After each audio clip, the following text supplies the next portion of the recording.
Jembatan penghubung antar dua kabupaten yang membentang Sungai Lematang di Desa Muara Lawai, Muara Enim sangat memprihatinkan.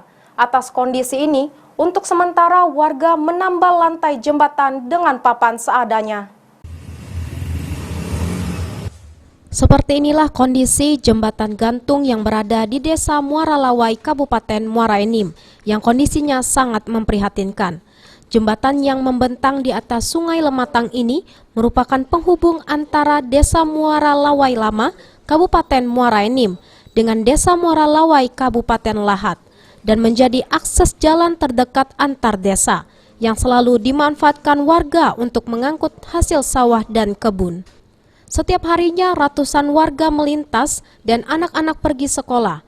Namun karena kondisi jembatan yang rusak, membuat warga harus lebih hati-hati saat melintasi jembatan.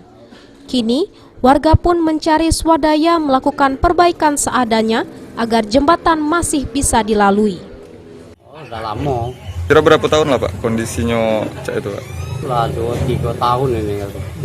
Dari Muara Lawai besar ke Muara Lawai kecil. Muara ini Muara Lawai lahat.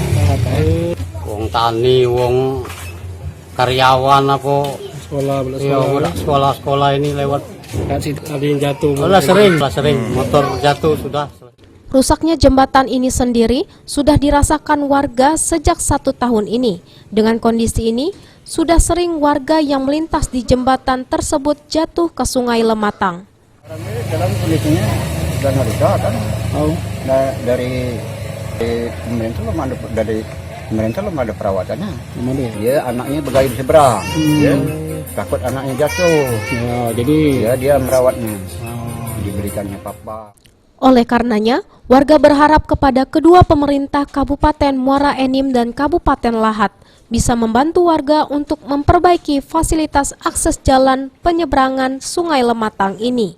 Mardiansyah, PAL TV.